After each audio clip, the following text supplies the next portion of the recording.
flowers in the room and clean sheets on the bed.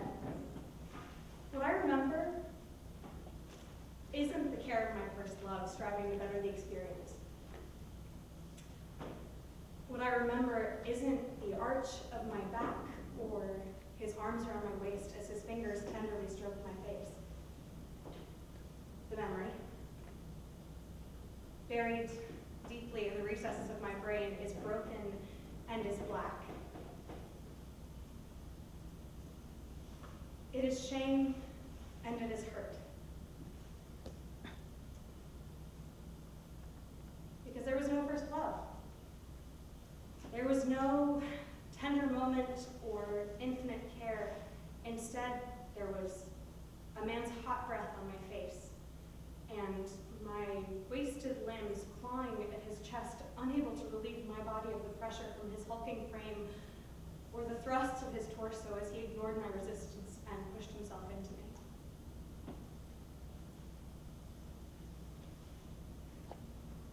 I remember my scream. It's like a wounded animal. A helpless girl. Alone. He had been my friend. This man, Luke, was another boy in my class, the prom date of a girlfriend, a man who moments before I'd snuggled to for warmth after being confined to the hotel room, drunk and disorderly once again.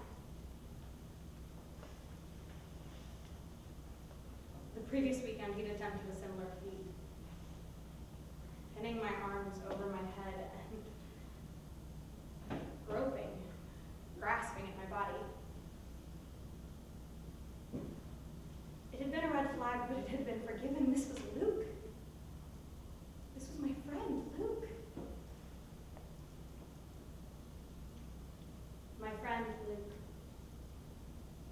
ignored my screams and disregarded my tears. I sobbed, stop, stop, stop. Until the pain of his thrusts, of his oppressive weight, suffocated my senses and I drowned into blackness. Blacking back in minutes later, hot semen had begun to crust in between my legs and on my stomach. The wetness reminded me of the moments before, of my helplessness, of my virginity, seized from me. Never given, only taken. He had been my friend.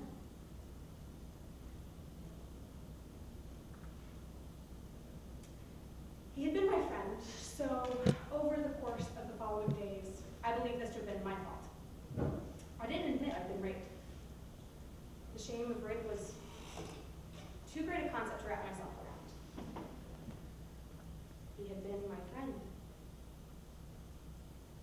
So I blamed myself, as did everyone else. I became the slut rather than the victim, the girl who fucked someone else's prom date rather than the girl who'd been violently raped. After telling my own friends the story, they essentially admonished me for my promiscuous behavior and my drunken mistakes.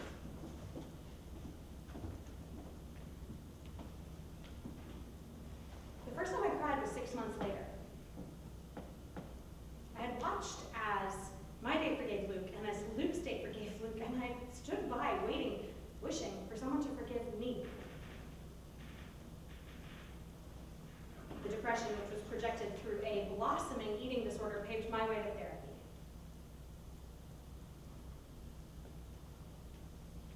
Six months later was the first time I cried.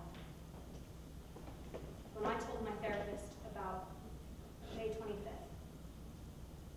His gaze was direct and unbroken, his hand on mine as he said, "Steph, you were date raped. I'm sorry that happened to you." The tears formed a flowing river for the following 3 days. I told my friends the story to warn and remind them of the dangers a female can face when intoxicated. They couldn't understand.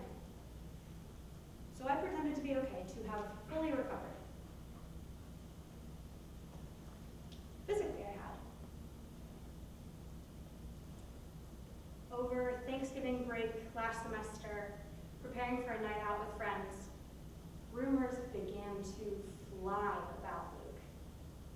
Text after text confirmed that my friend Luke, my rapist Luke, was in fact gay. Sitting on the couch, I soaked in this information. The news made no sense. He had raped me, but he had not even wanted me. A smile crept to my lips and laughter tickled my throat. It broke me further. That night I ended up at the same party as him. And as I watched his hands gently caress his new boyfriend's face, the night those same hands grabbed me flooded my mind.